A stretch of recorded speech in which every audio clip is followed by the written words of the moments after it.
His Excellency Massimo Santoro. Mahalaga para sa akin na makita ng pelikula sa Tagalog din, very much dominated by social media content which is short, which is quick, etc.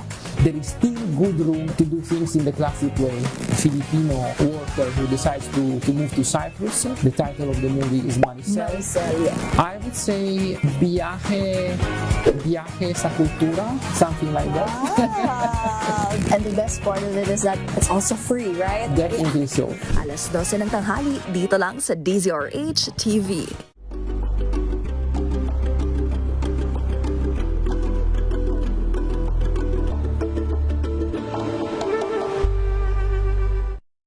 Mga balitang gigising sa inyong umaga. Mga balitang kailangan mong malaman. Mapapakinggan sa ACS Balita sa 2x2.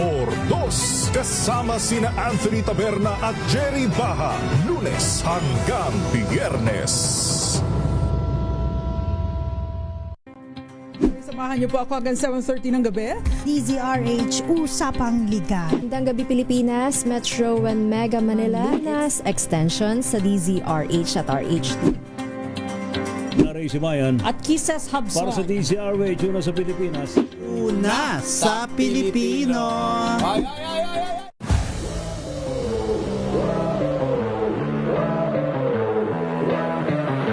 Speed climbing kasi is it's a very weird sport. Hindi siya katulad ng basketball. I think the biggest factor that played a big role in achieving that 6.08 new record was yung mental talaga. Because if you don't have your mental, hindi ka talaga makaka-perform ng maayos. Biggest challenge as a Filipino climber, for me, since nasa speed climbing ako, I think that it's the facilities. Hello! Ako si John Forones, a professional sports climber. Abangan ang aking exclusive interview dito sa DZRH TV Matchpoint. Mabuhay ang atletang Pilipino.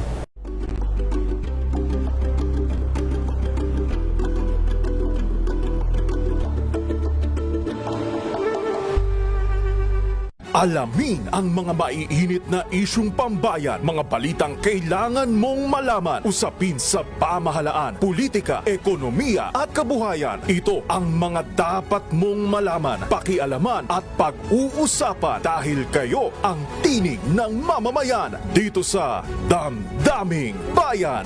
Live sa DZRH Radio, DZRH TV at DZRH Digital. Kasama sina Lakay, Deo Macalma at Elaine Apit. Araw-araw, Lunes hanggang Biyernes. Damdaming Bayan.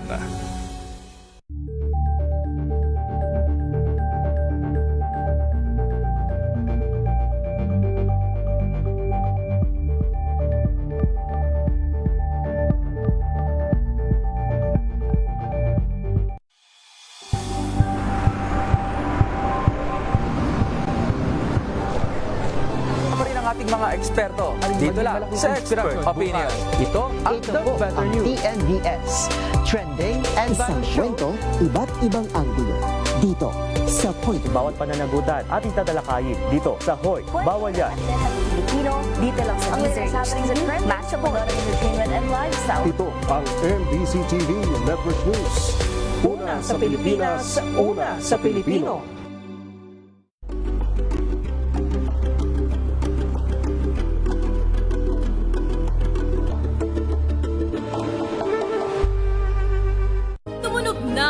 Gantingan para sa kalikasan. Ang itinanghal bilang Best AM Radio Program Host ay si Cesar Chavez para sa special on Saturday ng DZRH.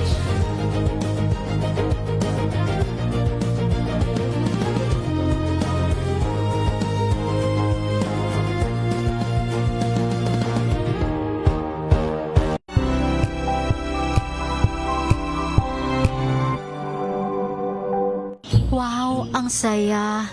Isang barangay na labada, puro mancha pa. Goodbye, pahinga. Mommy, isang laba lang yan sa Pride Bar Blue.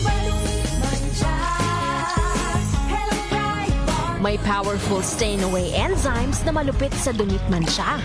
At di masakit sa kamay. Isang laban lang yan. Hello, pahinga! Hello, pride, Pardue. ACS.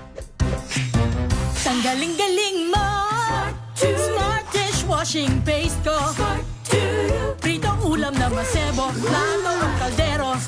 Tanggaling for everyday. Ganyan pag smart ang dishwashing paste. May double tanggaling formula. Tanggal ang sebo, tanggal ang bakterya. Bahit para walang bahit. Linis fantastic sa metal at plastic. Number 1 ko to. Tanggaling-galing mo. Smart dishwashing paste. ACS. Tinesting, sinuri, siniyasan. Ang resulta? Super effective ang Shield sa pagpatay ng bakterya at virus. Shield Antibacterial Soap. Believe ang mga eksperto sa Philippine Nurses Association. At si Mami. Tiwala ako sa Shield. Shield Antibacterial Soap. Napatunayang mabisa. Ang mga nurse, tiwala. ACS. May nagbago. May arte. May budget. Akala nyo lang yon. So solid. White Rose Papaya. Wow, White Rose. White Rose Papaya. Wow, White Rose. White Rose Papaya. May glow up with the White Rose Papaya. White Rose Papaya. May puti power times 2 kasi may papaya at niacinamide. May shea butter and tea tree oil pa. Kutis sulit ang glow up. Glow up with the White Rose Papaya. White Rose Papaya. Kutis sulit ang glow up. ACS. Sa lahat ng bagay, simula pa lang, siguraduhing max protection na. Kasi pag kulang ang proteksyon, baka madaling masira. Sa ngipin, dapat may max protection din. Max sa halaga ng Unique Toothpaste. With Max Protect Formula, help stop cavities before they start, while keeping breath fresh. Try Unique Maximum Fluoride Protection. Para max alaga, max protektado. ACS.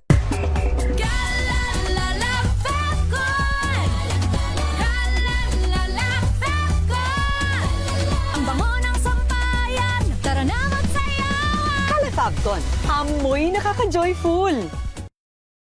Sa puso ng kalikasan, natatangi ang prutas ng mangosteen. Ito ay nagtataglay ng antioxidant compounds na alpha, beta at gamma mangosteen. Ang MX3 capsule ay isang food supplement na gawa sa natural na mangosteen. Ito ay tested and proven to help avoid knee joint pain discomfort para iwas-iwas sa sakit with long-term supplementation 2 capsules daily. MX3 capsule, tunay, natural at original. Mahalagang paalala, ang MX3 capsule ay hindi gamot at hindi dapat gamitin panggamot sa anumang uri ng sakit.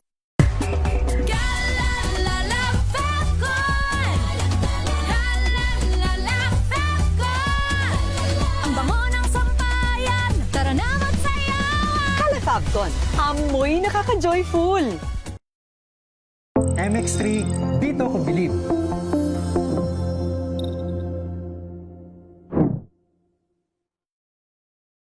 Mahalagang paalala, ang MX3 capsule ay hindi gamot at hindi dapat gamiting panggamot sa anumang uri ng sakit.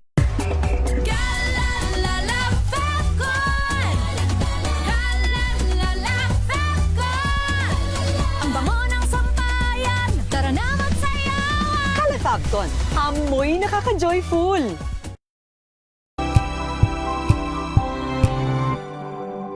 Tambalang Anthony Taberna at Jerry Baha ang gigising sa inyong umaga dahil lalatay ang humahagupit na diskusyon at komentaryo Lunes hanggang Biyernes sa 2x2.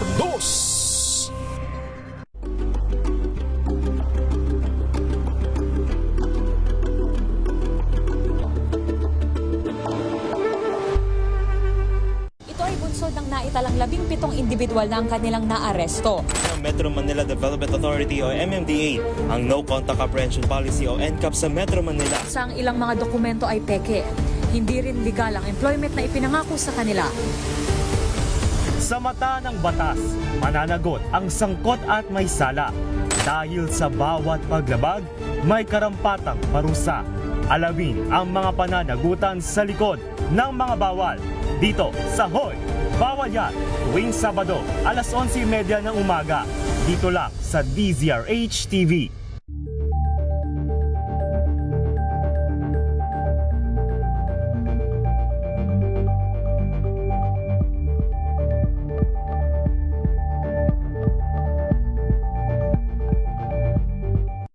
maagang balitaan, maagang usapan sa mga issue at balita. Kasama si Kuya Angelo Palmones sa Magandang Umaga Pilipinas. Mula Lunes hanggang Biyernes.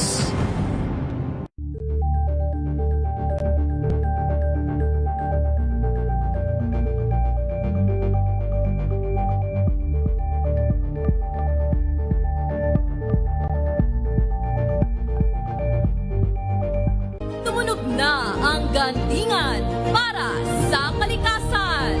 Ang nagkamit ng parangal bilang Best News Anchor ay walang iba kundi si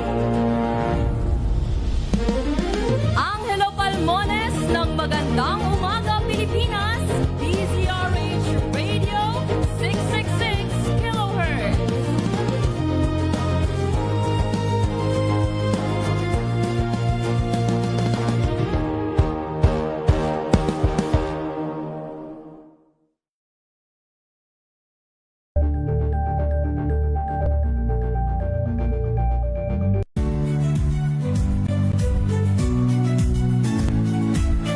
Magandang araw mga kaibigan. Ito po ang inyong balerina ng bayan, si Lisa Makuha Elizalde, na nag-aanyaya sa inyong samahan kami at ang aming mga espesyal na panauhin para sa kalahating oras ng masayang kwentuhan sa aming programang Art to Art, kung saan ang usapang sining at kultura ay para sa lahat.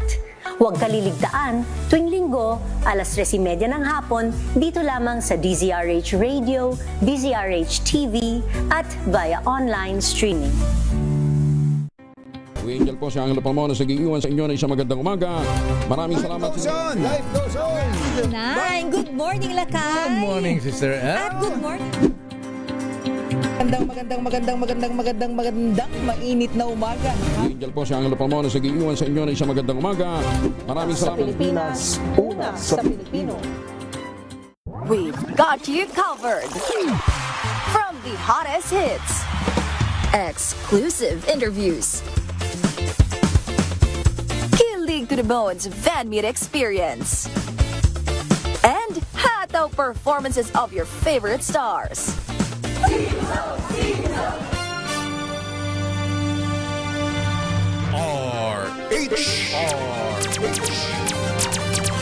Pilipinas, ang oras 8 minuto makalipas ang alas 2 ng hapon. Walang patid na balita, walang tigil na impormasyon at tuloy-tuloy na reports kasama ang buong puwersa ng DZRH sa buong Pilipinas. Mula Luzon, Visayas at Mindanao, lahat ng malalaking balita, maiinit at viral. Hagip ng pinakamalawak na newscast sa buong Pilipinas. Rapido Hataw Balita. Rapido Hataw Balita. Kasama sina Ray Sibayan at Romel Fuertes. Rapido Hataw Balita. Mga malalaking balita, hahataw na!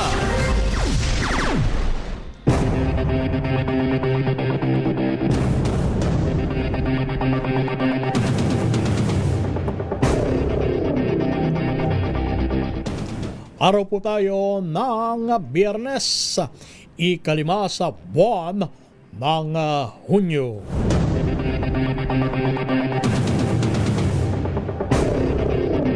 Magandang hapon Luzon, Visayas at Mindanao. Sa ngalan nila kay Ray Sibayan, ito ang inyong lingkod, si Romel Fuertes.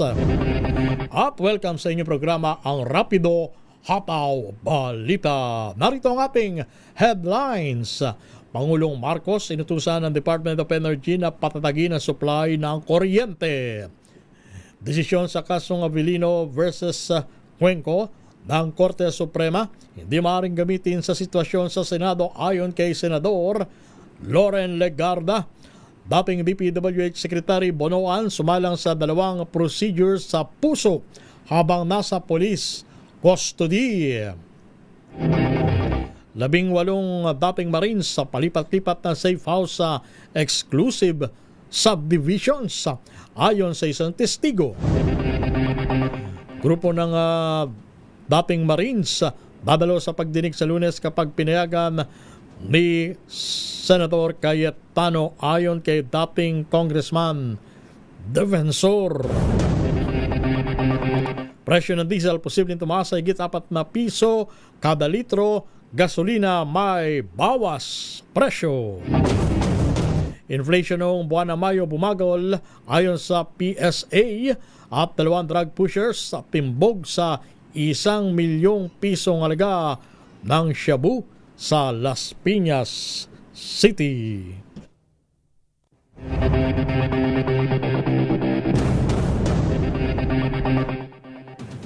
Yan ang ulo ng mga balita at narito na ang detalye. Muli, magandang hapon Pilipinas.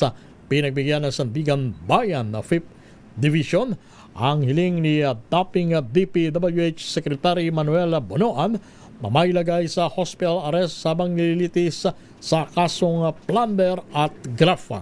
Kinatigan ng mga maestrado ang argumento ni Bonoan na siya ay 80 taong gulang na at may sakit na chronic renal disease, stage 4, hypertension, diabetes at iba pang karamdaman. Dahil dito bagamat wala piyansa sa plunder, mas malaga anya sa korte ang karapatan sa buhay at kalusugan kapag may banta sa isang akusado. Inatasan ng PNP na dalhin si Bonoan sa PNP General Hospital sa Camp Crame sa ilalim ng higpit na pagbabantay at superbisyon ng CIDG. Ayon sa korte, sasagutin ni Bonoan ang lahat ng gastusin sa ospital ng PNP. Samantala naman, itinuturing po ni na Senador Tito Soto at Senador Ping Lacson na desperadong hakbang ang ginawa daw pong bogus hearing ng kampo ni Senador Alan Peter Cayetano para lamang po idawit ang kung sino-sino sa flood control scandal. Ito po'y matapos silang idawit ng 18 ex-Marines sa naturang iskandalo at nakinabang umano sa delivery ng mali-maletang pera. Ayon po kay Soto, kasinungalingan ang sinasabing tumanggap din siya ng maleta ng pera na ito po ay kaugnay nga po na dineliver daw po sa kanyang opisina sa Baclaran dahil po sa taong 2022 hanggang 2025 ay hindi siya ang senador. Lubhang ikinadismayan ni Lacson ang pilit na pagdawit sa kanya sa isyu ng maleta nila Cayetano nang ipinakita naman ng mga larawan nila ni Senador Soto noong panahon ng kampanya noong taong 2022 sa hearing kahapon.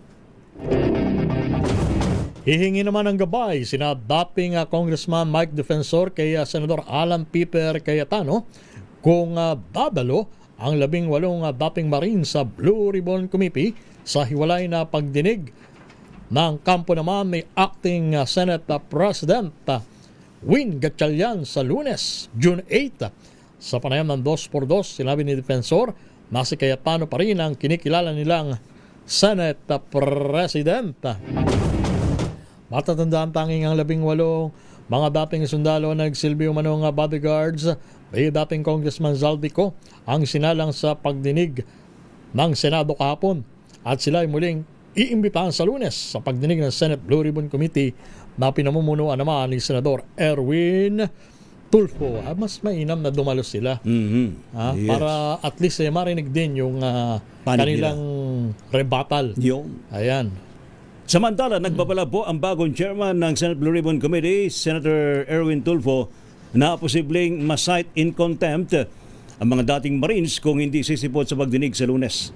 Sa panempo ng DZRH, iginit po ni Tulfo na hindi matatawag na hearing ang nangyari o naganap kahapon dahil po sa wala ito sa official record ng Senado.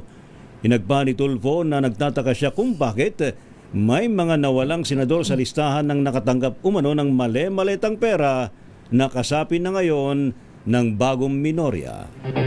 At para mabigyan din ng pagkakataon na sumagot yung kanilang mga inaakusahan. Hindi ba, Lakay Ray? Tama. Kasi napakahirap naman na aakusahan ka tapos hindi maririnig yung panig mo. Tama. 15 minutos makalipas ang 2:00 ng hapon, bahagyang bumagal nitong Mayo, ang inflation o antas ng pagtaas ng presyo ng mga pangunahing bilihin at serbisyo sa bansa. Ayon sa Philippine Statistics Authority, naitala ito sa 6.8% na mas mababa kumpara sa 7.2% noong Abril. Pero mas mataas pa rin ito sa napakababang 1.3% na inflation noong May 2025. Pangunahing nagtulak ng pagbagal ang pagbaba ng singil sa transportasyon at pamasahe, kasabay ng daan-daan tapyas presyo sa singil sa kuryente, tubig at ilang pangunahing pagkain. Sa kabila naman ito, may mga sektor pa rin na patuloy na tumataas ang presyo tulad ng alak, sigarilyo, damit at mga pagkain sa restaurant. Samantala naman, isasailalim daw po sa yellow alert status ang buong Visayas Grid ngayong pong Biyernes dahil pa rin sa manipis na supply ng kuryente. Ayon po sa abiso ng National Grid Corporation of the Philippines, NGCP, epektibo ang alerto mamaya po yung alas 5 ho ng hapon hanggang alas 8 ho ng gabi. Pumatak lang sa 2,608 megawatts ang natitirang supply ng kuryente sa reyon na dikit ho sa inasa namang demand na abot sa 2,379 megawatts. Bukod po sa mataas sa demand, dahilan din ang deklarasyon ang hindi paggana ng mga malalaking coal power plant dyan po sa Kabisayaan.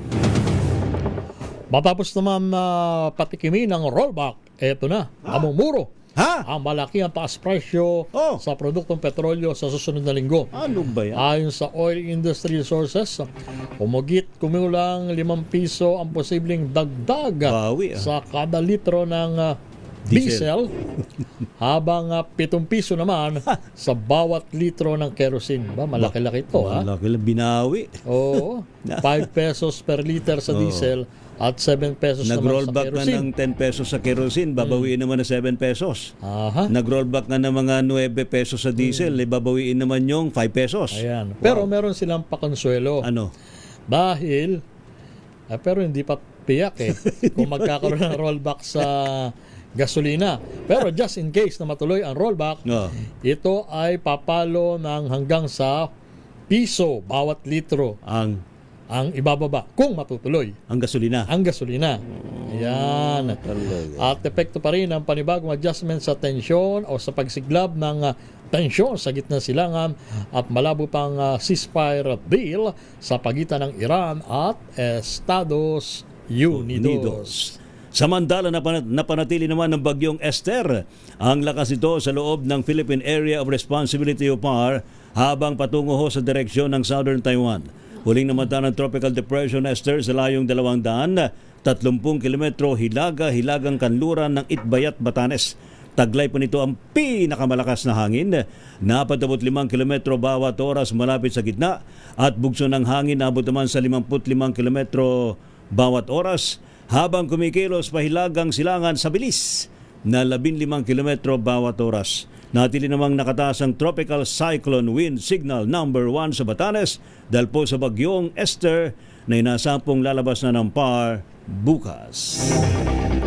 At nabasa tayo ng ating impilan na Pangulong Marcos sinutusan ng Department of Energy na patatagin ang supply ng kuryente. Ibalita mo yan, RH number 14, Marinlet Narciso. Marinlet. Romel Ray, nagbigay ng direktiba si Pangulong Ferdinand Marcos Jr. sa Department of Energy na patatagin ang supply ng kuryente. Kasunod ito ng naranasang rotating brownout sa Luzon at Visayas at bunsod ng pagpalya ng ilang planta na sinabayan ng mataas na demand sa kuryente dahil sa mainit na panahon. Ayon kay Palace Press Officer Claire Castro, pinaaapuran ng Pangulo ang pagtatayo ng mga bagong planta para mapataas ang produksyon ng enerhiya. Gayon din ang pagpapalawak ng transmission network at pagtugon sa mga problemang nagpapatagal sa construction ng submarine cables at transmission lines. Narito si Yusek Castro. Sa lahat po na maaaring maging sitwasyon dahil sa di umanong issue sa power situation, ang utos po ng Pangulo ay mabilis ang aksyon. At tignan din po kung ano po ang status ng mga proyekto at trabaho po ng NGCP.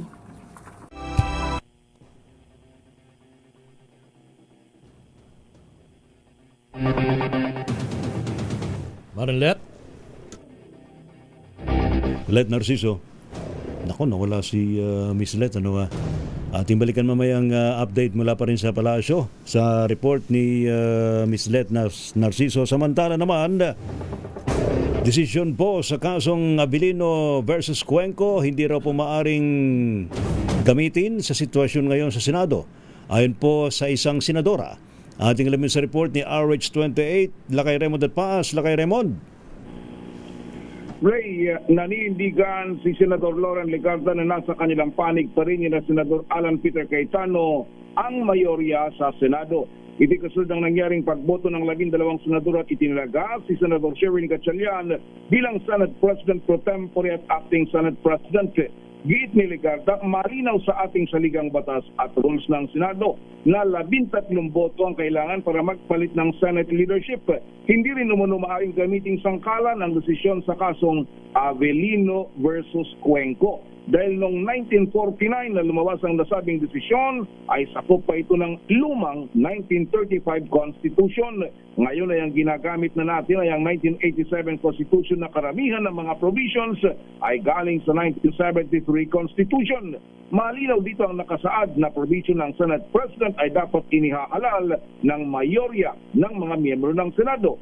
Para kay Legarda, nangangahulugan na hindi nagbabago yung 13 na kailangang boto para magpalit ng liderato sa Senado na may 24 na membro kumpara sa 12 na hawak ngayon ng grupo niya ng Senador Gatchalian na itinalagang acting president o Senate President.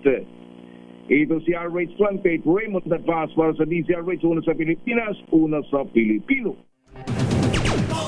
Paano ka lang pagdaraos ng special session? Baka makatulong na malutas ang gusot sa Senado. Sino nagsabi niya? Marriage number 12 mula sa Kamara. Manang Milky, Regunan. Manang Milky. Romel at Ray, baka makatulong ang pagdaraos ng special session para maisaayos ang mga gulo ngayon sa Senado. Ayon kay House Lead Prosecutor Jervil Luistro, handa niyang suportahan ang pagdaraos ng special session kahit nag-adjourn na sinidi ang sesyon ng 2 kapulungan ng Kongreso. Sabi ni Luistro, pwedeng kailanganin ng special session para itamang anumang irregularidad at bangayan sa Senado habang papalapit na ang pre-trial stage ng impeachment trial laban kay Vice President Sara Duterte. Kung ito niya ang magbabalik sa kaayusan, tutugon sa mga nakabinbin na mausapin at magpapausad sa impeachment process, tama lang na magsagawa ng special session para daw sa bayan. Paliwanag pa ni Luistro, ito rin ang direksyon na gusto ng executive branch, bagamat wala pa silang matatanggap na opisyal na impormasyon kung kailan ito idaraos. Umaasa naman ang kongresista na mabibigyan ng sapat na panahon ang bagong majority bloc para makahanap ng mga working arrangement o kasunduan sa dating liderato. Ang prioridad umano sa ngayon ay hayaang gumalaw ang mga institusyon, lalo't inaasahan na ang preparasyon sa pre-trial stage bilang bahagi ng constitutional process. Ako si New Gregorio nagulat para sa DZRH, una sa Pilipinas, una sa Pilipino. Thank you. Salamat, Milky. Samantala naman sa ating pa rin po mga balita. Israel Embassy, nilunsad daw po ang Digital Learning Resource Center para po sa mga elementary school students bilang bahagi ng selebrasyon ng ika-78 Independence Day ng Israel. Report mula kay RH4, Ms. Karen Oyong, Ms. Karen. Yes, kasamang Ray, kasamang Romel, sa halip na idaos ang ika-78 anibersaryo ng kalayaan ng Israel sa pamamagitan ng isang tradisyonal na diplomatic reception, isang bagong Digital Literacy Center ang inilunsad ng Embahada ng Israel bilang selebrasyon ng importanteng okasyon. Ayon sa Embahada, ang naturang center ay nasa loob ng Jacinto Zamora Elementary School sa Pandacan, Maynila. Sa pagtulungan ng Embahada ng Israel sa Department of Education o DepEd at EDCOM, ang dating simpleng silid isang moderno, child-friendly learning hub na may mga computers, digital learning resources, modern furniture at isang dedicated reading corner. Pangunahing layunin ng pasilidad ay upang magbigay ng access sa teknolohiya, research tools, educational material sa mga estudyante at guro sa naturang elementarya. Dagdag ng embahada, lahat ng mga computer sa center ay may naka-install na Code Monkey, isang innovative educational platform na dinevelop sa Israel at ipinakikilala sa mga estudyante ang coding at computational thinking sa pamamagitan ng interactive at engaging na mga lessons. Umaasa naman ng embahada na sa pamamagitan nito ay may oportunidad ang mga estudyante na magkaroon ng foundational coding skills at magkaroon ng maagang exposure sa mundo ng technology at innovation. Magiging bukas naman ang center kahit tapos na ang school hours dahil ang magpapaabot ng suporta ang embahada upang may full-time dedicated staff member ang center. Ayon kay Israel Ambassador Dana Kirsch, ang pinakamainam na investment para sa hinaharap ay ang edukasyon. Ang pamumuhunan sa mga mag-aaral ay pamumuhunan na para sa kinabukasan, dagdag ni Kirsch. Malugod namang tinanggap ni Education Secretary Juan Edgardo Sani Angara ang naturang inisyatiba at sinabing malaking kontribusyon ito sa layunin ng DepEd na papalapitin ang teknolohiya at digital innovation sa mga mag-aaral at lahat ng mga Filipino learners. Naayon umano ito sa mas malawak na target ng pamahalaan na palakasin pa ang digital literacy sa mga pampublikong paaralan. Ako si RH4 Karen Oyong nag-uulat para sa DZRH. Una sa Pilipinas, una sa Pilipino. 18 ex-Marines palipat-lipat ng safe house sa mga exclusive subdivisions. Sana all. Ayon sa yan sa isang testigo. Balita mo yan RH number 15, Giselle Ricafort. Giselle! Lakay palipat-lipat umano ng mga safe house sa mga exclusive subdivision sa Metro Manila. Gayon din sa Cagayan yung 18 na nagpakilalang dating sundalo nitong mga nakalipas na buwan. Sa sworn statement ang isa sa mga kaanak ng mga dating sundalo, iniikot umano yung mga ito sa iba't ibang safe house na pagmamayari ng iisang tao lamang. Una na niyang inakusahan si dating Congressman Mike Defensor na sinuhulan di umano ng tig-5 milyong piso ang mga dating sundalo kapalit ng pagtestigo sa anomalya sa mga proyekto sa flood control. Nilinaw ng testigo na 350,000 piso pa lamang yung naibabayad sa mga ex-marine. Hindi pa umano binabayaran ng buo yung mga yan dahil may ipagagawa pa raw sa kanila at pagsasalitaan pa kaugnay naman ng impeachment trial laban kay VP Sara Duterte. Iginiit naman ni NBI Director Attorney Melvin Matibag na dapat ding ipatawag ng Cayetano Black sa flood control hearing yung nasabing testigo. Pakinggan natin. Ando doon yung kwento niya eh. So dapat patawag nila, tanungin nila. Hindi nga ako dapat ang kapatawag na sasagot dyan, yung mismo nagtestigo na may relasyon doon sa isa sa 18 Marines. Kasi 5 billion nga dapat, tapos sabi 700, 350 muna. Yung Marines, pinangakuhan sila ng 500,000 para pang negosyo nila mag-asawa, wala pa natutuloy. Sinumite ng witness yung kanyang sworn statement sa Bureau noong April 28 habang noong Mayo 6 naman isinumite yung kanyang supplemental affidavit. Kahapon, sinabi ni Director Matibag, muli nilang binuksan yung investigasyon sa 18 na nagpakilalang mga dating Marine. Ito si Giselle Ricafort para sa DZRH, una sa Pilipinas, una sa Pilipino. Thank you, Miss Giselle. Samantala naman, operasyon ng Davao City Sanitary Landfill abay bubuksan lang kapag nasunod daw po ang mga safety measures ayon po sa DENR. Report mula kay RH5 Val Gonzalez. Val.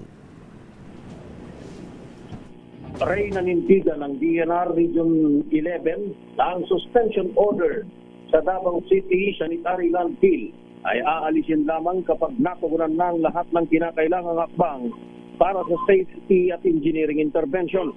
Sa inilabas na pahayag ng DENR, naglalayon nila itong tiyaking maayos at ligtas ang nagpapatuloy pa ring retrieval operation at para masuportahan ang evacuation at protektahan ang mga manggagawa at mga kalapit na komunidad. Aabot na sa 2 katao ang patay, 2 ang nasugatan, habang isa pa ang pinaghahanap matapos ang malaghim na pagbuho ng landfill noong 20 ng Mayo. Sa investigasyon ng DENR, pinakita ng mga paglabag ang nabanggit na sanitary landfill. Ang paglilinaw na ito ay ginawa ng ahensya matapos ang pagkabahala ni Davao City Mayor Sebastian Duterte na maring humantong sa mas matinding problema sa kalinisan at kalusugan dahil sa nagkalat at naiimbak ng basura sa lungsod ng Davao. Ako si Balcon, sa Radio ng Pilipinas. Samantala, mga viral na pulis kailangan harap sa media para makita ng publiko na may ginagawang aksyon ng gobyerno ayon sa NAPOLCOM. Ano ibig sabihin nito? RH number 9, Tina Nolasco. Tina. Romel, nilinaw nga ni NAPOLCOM Commissioner Rafael Calinisan na tanging mga pulis na mga nasasangkot lamang sa mga isyong nag-viral ang kanilang inihaharap sa media. Sa press conference sa kapihan ng Samahang Plaridel, iginiit ni Calinisan na kailangan ito upang malaman ng taong bayan na umaaksyon ang gobyerno at para maibalik din ang tiwala ng publiko sa pamahalaan. Kaugnay ito sa ginagawang pagpresenta sa media ni Calinisan sa mga pulis na nasasangkot sa mga viral video online kung saan isang pulis ang pumalag at tinawag siyang nagpapapogi lamang sa media. Dagdag pa ng NAPOLCOM Commissioner, kakampi siya ng mga pulis, kaya siya nagagalit sa mga tiwaling pulis na sumisira sa uniforme nito. Kasabay ito ng paggiit na ginagawa lamang niya ang kanyang tungkulin. Pakinggan natin si NAPOLCOM Commissioner Calinisan. And it is our job to inform the general public na meron po ganitong nangyari at ina-actionan po ng gobyerno. We need to win the trust of the people every single day. Hindi mo pwedeng in the cloud of darkness. Kaya alam ng buong Pilipinas na nangyari yun. Tapos in the cloud of darkness natin resolve na rin. The people need to know. And it is our job to call it out. And we will call it out. Ito, si RH19 Nolasco para sa DZRH, una sa Pilipinas, una sa Pilipinas. Thank you. Salamat, Miss Tina Nolasco. Samantala naman, David Tan Liao na suspect daw po sa Kwe Kidnap Slay case. Aba, may panibagong inilabas na warrant. Ating alamin sa report ni RH23, Edwin Duque. Edwin. Malaki Ray, nakandabay na itong mga tauhan ng PNP sa San Jose del Monte, Malulusa, Bulacan. Pagre po rin sa panibagong warrant na isi-serve dito kay David Tan Liao na una nang nakasuhan ng na-aresto ng Legislative Group kung saan ay naka-stay sa loob ng PNP dito sa del Monte, Bulacan. Kanina nakausap ko si Lieutenant General Pagkain ng Pagkain ay napiling na pagulong ang suspect at ay nakabayaran din sila lang kay kung darating yung mga mag-step ng warrant flag at pagkakapit. Ay naman sa BJP, nakandara na sila na nakaroon sa mga stand ang mga oras na darating para sa panibagong warrant operation. Aris 1-3 at lindog na kulat sa Pizarray, ito na sa Pilipinas, ito na sa Pilipinas. 3 drug pushers sa Pimbog sa mahigit 1 milyong pisong shabu bypass sa Las Piñas. RH number 27, Noche Cacas, Mr. Noche. Yes, lakay. Go, Noche. Nako, nawala si Noche Cacas. Ating balikan mamaya lakay si Noche Cacas. Ito muna tayo. Ating alamin ng update sa Campo Crame. Dating DPWH Secretary Manuel Bunuan, sumalang daw po sa 2 procedure sa puso habang nasa kustodiya ng pulisya. Report mula kay RH52 Edniel Parosa. Edniel. Ray, hinihintay na lamang ng pulisya ang clearance mula sa attending physician bago ilipat sa dating Public Works Secretary Manny Bunuan pabalik dito sa PNP General Hospital. Kasunod nito ng pahayag ng Sandigan Bayan na pwede ng ma-hospital arrest sa Campo Crame ang akusado sa plunder kaugnay ng flood control scandal. Sa mensahe sa reporters, sinabi ni Interior Secretary John Vic Remulla na naka-2 procedure na si Bunuan para sa kanyang heart attack. Wala umano sa mabuting kondisyon si Bunuan, kung hindi kakayanin ng PNP, hirit sila sa anti-graft court na may transfer siya sa mas advanced na pasilidad gaya na lamang ng The Medical City. Sa ngayon, naranatili sa nabanggit na paggamutan sa Pasig City ang dating kalihim, pero nasa kusudiya pa siya ng Criminal Investigation and Detection Group. Ayon naman kay Police Colonel Cleto Manongas, hepe ng PNP General Hospital, malalaman pa sa mga nagpapatuloy na diagnostic kung fit for trial si Bunuan. Pakinggan natin si Colonel Manongas. It's too early po to tell na kung malabo o mabilis na po. Pero sir, kung lagi siya nagtatrigger ng stress and given na may mga sakit siya, fit for trial ba si Secretary Manny? Titingnan natin po if all the examination was already done and if, kung depende rin sa assessment ng kanyang attending physician po. Tiniyak naman ni PNP Chief Police General Jose Mel Engineer Tatis Jr. na handa silang magpatupad ng kaukulang security and custodial measure dito sa PNP-GH. Samantala, binanggit din ni Remulla na temporary measure lamang ang hatol na ito ng Sandigan Bayan at kasado silang magsubite ng formal medical diagnosis sa anti-graft court. Ako si Edniel Parrosa, nag-uulat para sa DZRH. Una sa Pilipinas, una sa Pilipino. Balikan natin si Mr. Noche Cacas. Mr. Noche.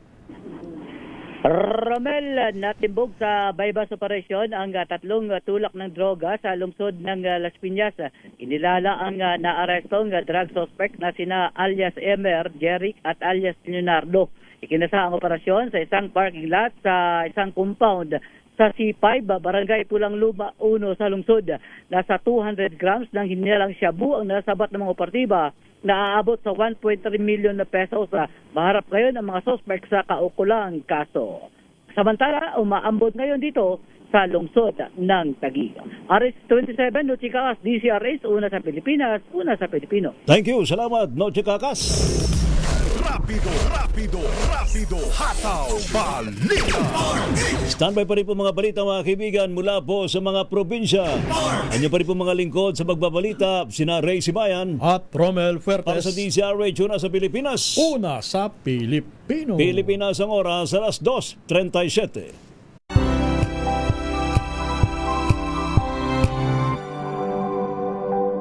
Hello, Washi! Laundry day na naman! Yay! Anong meron? Mancha ng chocolate, putik, may libag pa! Kaya natin yan! With Pride Washing Machine Detergent, may triple stain-away formula. Tanggal ang makapit, madikit, at malupit na dumit mancha. Kaya easy-easy ang labada. Mula noon hanggang ngayon! All you need is pride. All you need is pride. ACS.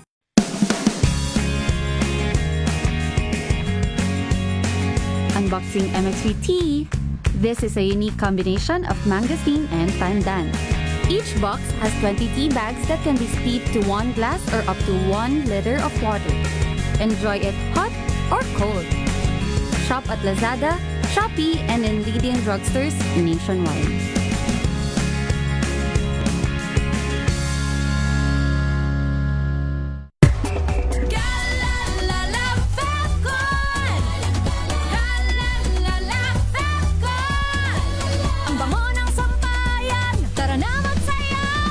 Fabcon, amoy nakaka-joyful! Ang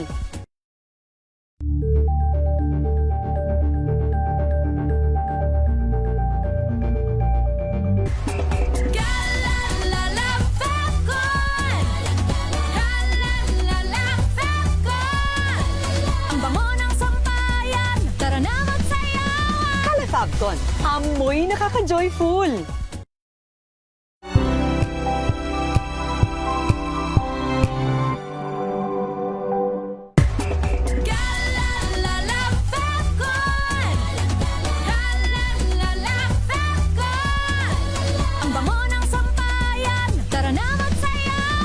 Fabcon, amoy nakaka-joyful!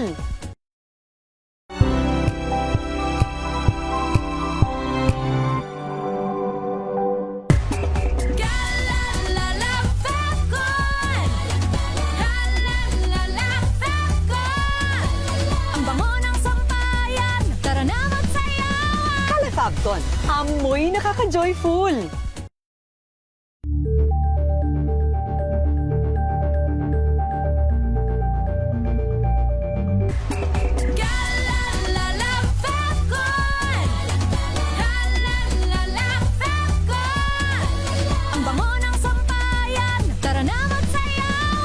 Fabcon, amoy nakaka-joyful!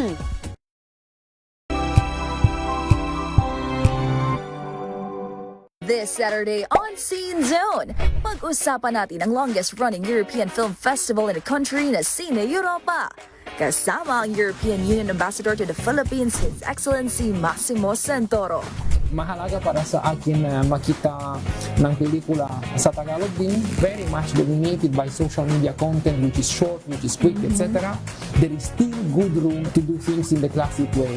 A Filipino worker who decides to move to Cyprus. The title of the movie is Maricel. I would say biyahe sa kultura, something like that. And the best part of it is that it's also free, right? Definitely so. Alas 12 ng tanghali, dito lang sa DZRH TV.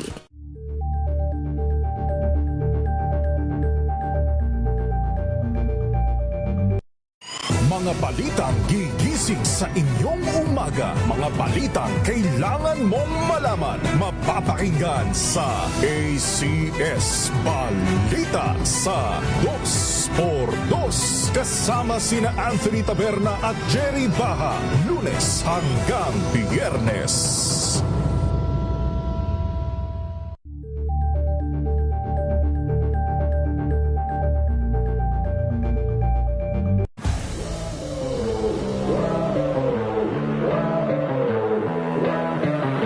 Speed climbing kasi is it's a very weird sport. Hindi siya katulad ng basketball. I think the biggest factor that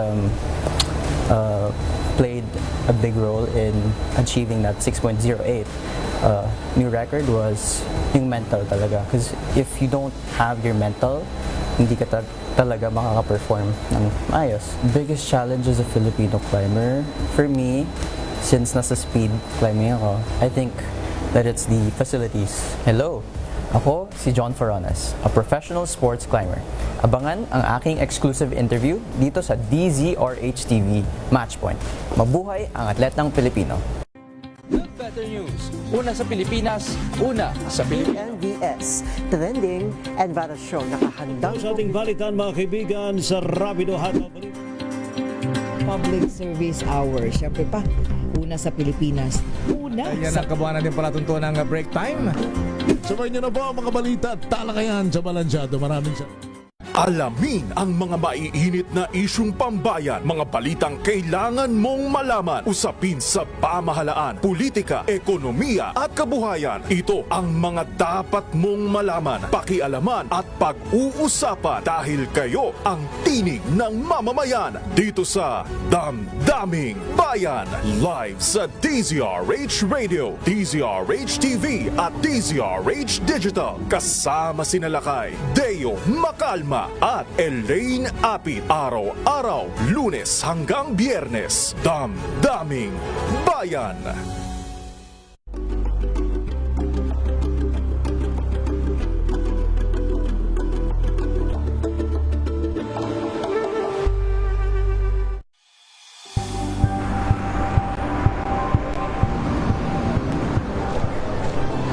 Ating mga eksperto. Dito lang sa Expert Opinion. Ito ang The Better News. PNBS, trending and viral show. Kwento, iba't ibang anggulo. Dito sa Point. Bawat pananagutan ating tatalakayin dito sa Hoy. Bawal yan.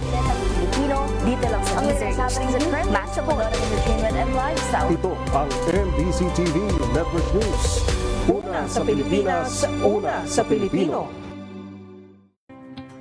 Samahan niyo po ako hanggang 7:30. Rapido Hataw Balita. Ang niyo primo mga lingkod, sina Ray Sibayan at Romel Fuertes. Para sa DZRH, una sa Pilipinas. Una sa Pilipino. Barkada Probinsya. Rapido Hataw Balita. Mga balita ho mula po sa mga probinsya. Driver ng kolong-kolong patay sa isang aksidente dyan po sa may Hermosa, Bataan. Report mula kay RH37, Danny Kumilang. Danny. Patay ang isang 49 anyos na driver ng isang kolong-kolong sa naganap na aksidente dakong alas 5 kaninang madaling araw sa kahabaan ito ng Jose Abad Santos Avenue, Barangay Balsik, Hermosa, Bataan. Kinilala ang biktima na si Alex Sadaya, Panis ng Tarlac City. Batay sa investigasyon ng pulisya, bumangga ang kanyang kolong-kolong ng biktima sa likuran ng isang Mitsubishi L300 habang nagtangka itong kumaliwa. dahilan upang mapunta naman ito sa kabilang linya at masalpok naman ito ng isang Hyundai H100. Agad na isinugod sa ospital ang biktima, ngunit idideklaran dead on arrival ng attending physician. Patuloy pa ang investigasyon ng mga otoridad sa naganap na insidente. Danny Kumilang, RH37, DZRH, una sa Pilipinas, una sa Pilipino. 5 sugatan sa banggaan ng motorsiklo sa Lawang, Northern Samar. Jane Bantayan sa detalye. Jane. Malubhang na sugat ng 2 driver ng motorsiklo na magsalpukan ang kanilang minamanihong motorsiklo sa National Highway ng Barangay Kangkahipos, Bayan ng Lawang, Northern Samar. Sugatan rin ang 3 angkas ng isang motorsiklo kabilang ang nasa 2 taong gulang na baby. Sa investigasyon ng PNP Lawang, magkahiwalay ang direksyon ng 2 sasakyan. Isa sa mga driver ay 63 taong gulang. Angkas nito ang isang 29 na taong gulang na estudyante, isang baby at isang 10 taong gulang. Sinasabing pamilya ito na nasabing driver. Samantala, ang isang motorsiklo ay minamaniho naman ng isang 31 taong gulang. Ayon sa PNP, lumihis sa linya ang 31 taong gulang na driver ng Honda TMX. Saktong pasalubong naman ito ang nakainkwentong motorsiklo na mayroong angkas. Head-on ang banggaan. Tumilapon ang lahat na sangkot at parehong nagatamo ng mga sugat sa kanilang katawan at parehong nasira ang 2 motorsiklo. Ang mga sugatan agad na isinugod sa ospital ng Gibbita Memorial Hospital sa Lawang, Northern Samar. Samantala, ang 2 motorsiklo nasa kustodiya ngayon ng Barangay Kangkahipos ng naturang bayan ng Lawang. Batay sa ilang mga residente, isa sa driver ng motorsiklo nasa impluwensya ng alak, ngunit hindi ito nakasaad sa report ng PNP. Mula sa Aksyon Radyo Katarman, RH34 Jane Galit Bantayan ng DZRH. Una sa Pilipinas, una sa Pilipinas.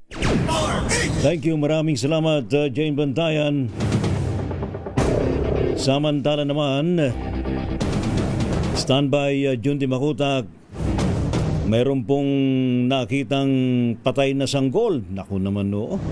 Isinilid daw po sa isang plastic at itinapon sa sementeryo sa maistansya Iloilo. Ano ba naman yan?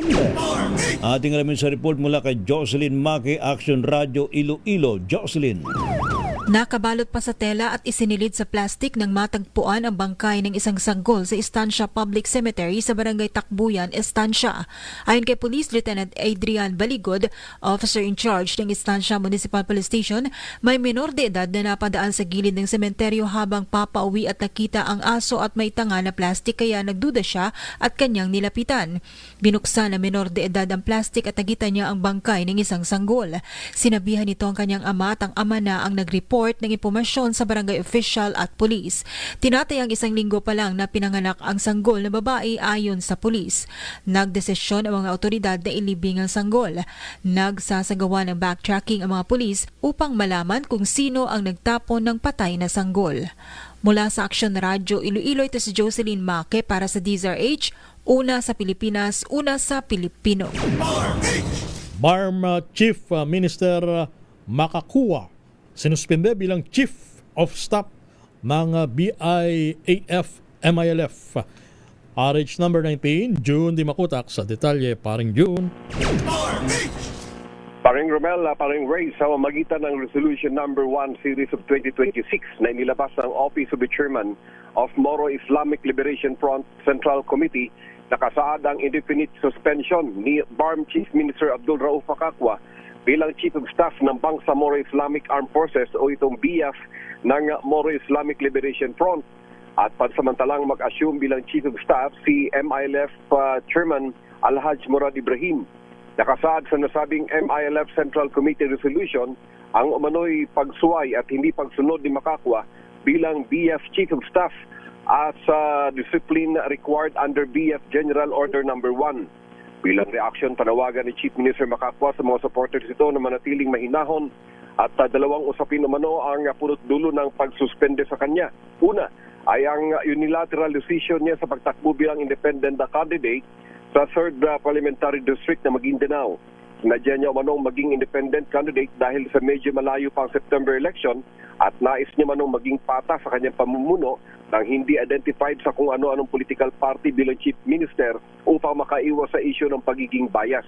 Pangalawa ay ang hindi niya pagtalima sa hiling ni MILF Chairman Alhaj Murad Ibrahim na i-hold muna ang pagtanggal kay MBHDE Minister Mohager Iqbal. Nilinaw rin ni Makakwa na wala rin umano siyang natanggap na Certificate of Nomination and Acceptance o itong acceptance o CONA. Sa kabila ng pagtanggal sa kanya bilang Chief of Staff, masaya pa rin umano itong si Chief Minister Makakwa dahil sa nabawasan umano ang kanyang responsibilidad. Dahilan mahirap umano pagsabayin ng pagiging isang Chief of Staff ng isang military organization, ang MILF, habang nagpa-function din siya bilang Chief Minister sa government side. Sa kabila ng lahat ng ito, determinado pa rin umano si Makakwa na habulin ang lahat ng korap sa BARM. Mula sa Central Mindanao, RH19, June Di Makutak, DZRH, una sa Pilipinas, una sa Pilipino. Thank you, June. Samantala naman, opisyal daw po ng barangay huli sa entrapment operation sa illegal na pagbebenta ng langis sa Leyte. Nako. Ating alamin sa report ni RH32, Jimmy Angay-Angay. Jimmy. Isang barangay opisyal sa Daga Military Estado matapos mahuli, nagbibinta ng petroleum products na walang kinakailangang pahintulot mula sa pamalaan.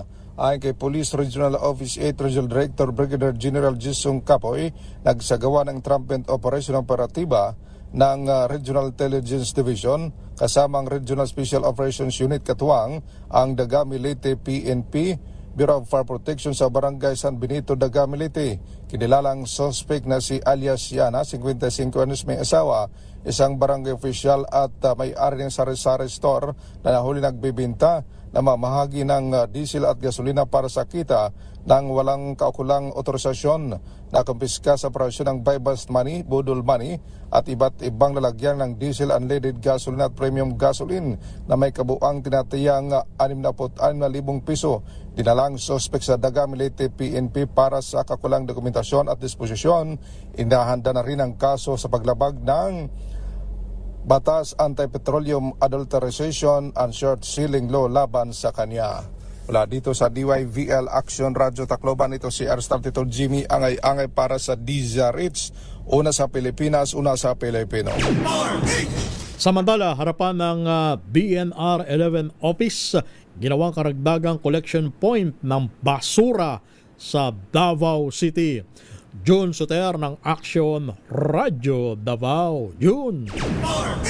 Nagpahayag ng pagkabahala si Davao City Mayor Sebastian Duterte kaugnay ng pagkaantala ng koleksyon ng basura sa lungsod ng Davao matapos ipag-utos ng Department of Environment and Natural Resources o DENR ang pagsasara ng New Carmen Sanitary Landfill. Ayon sa alkalde, posibleng magdulot ng seryosong epekto sa kalusugan at kapaligiran ng patuloy na pagdami at pagtatambak ng basura kung hindi agad mariresolba ang sitwasyon. Nilinaw ni Mayor Duterte na ilikas na ng lokal na pamahalaan ang mga residenteng malapit sa landfill at nagsasagawa na rin ng mga kinakailangang corrective measures upang matugunan ang mga isyong kaugnay nito. Gayunman, iginit ng alkalde na hindi praktikal ang tuluyang pagtigil sa operasyon ng pasilidad dahil patuloy na dumarami ang mga basura na nalilikha ng mga residente ng lungsod araw-araw. Dahil dito, biglang pagpapakita ng bigat na problema, itinalaga ni Mayor Duterte ang harap ng tanggapan ng DENR 11 bilang karagdagang collection point ng basura habang nanatiling sarado ang landfill at wala pang malinaw na schedule kung kailan ito muling bubuksan. Patuloy namang hinihintay ng lokal na pamahalaan ang susunod na hakbang ng DENR kaugnay sa operasyon ng sanitary landfill.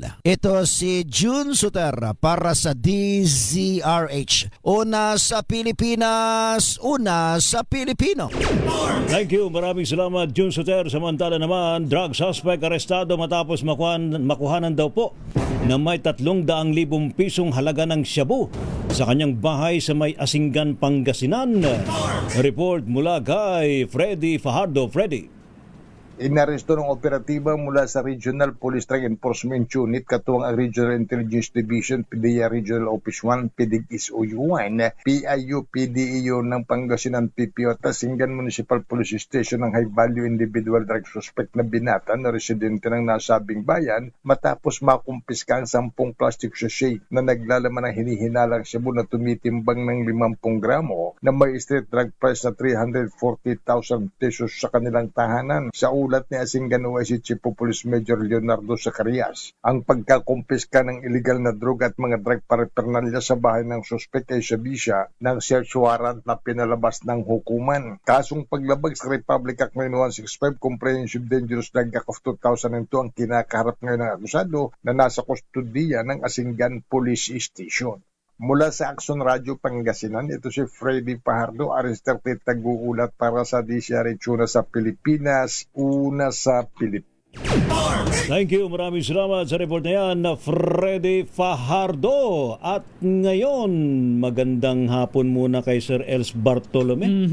Aba, meron siyang gustong ipabati ba? Advance happy birthday. Wow. Advance happy birthday kay Major General Richie Posadas ng PMA Class 90.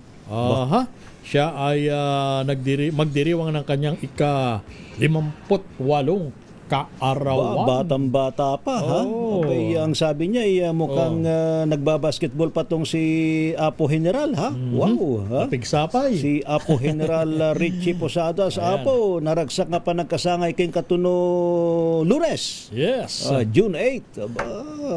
At agbyag, Apo Els Bartolome ni dating PNP Chief Nick Bartolome. Yan, ang pagbati mula kina Apo Els at saka kay dating PNP Chief General Nick Bartolome. Siyempre naman, abay, batiin na rin natin yung ating mga magigiting na mga opisyal ng Philippine National Police sa pangunguna mismo ni PNP Chief General Jose Melencio Nartates Jr., yung ating po magigiting na mga kasundaluhan sa pangunguna po ni Armed Forces Chief General Romeo Browner. At yung number 2 man ng PNP, yes, of course, PNP, General Bernie Banak. Yan. Ayan. And yan po mga kaibigan, ng kabuuan po nating Rapido Hataw Balita ngayon pong habang ito ng Thank God It's Friday. Thank you sa ating mga nakagapay sa DCRH News Team. Sina Miss Elaine Apit, si Don Carlos, and of course sa ating mga classmate, nagising, ha? Kahit na parang nakakaantok ang panahon, yes, si Francine Galman, Lara Day Bucado, Elaine Anuada, Jonel Dones, Mary Grace Martin, and si Tin Rivera. Ano po mga lingkod, mga kaibigan, si Ray Sibayan at Romel Fuertes para sa DCRH una sa Pilipinas. Una sa Pilipino. Pilipinas ang oras 3 minutos bago sumapit ng alas 3 ng hapon.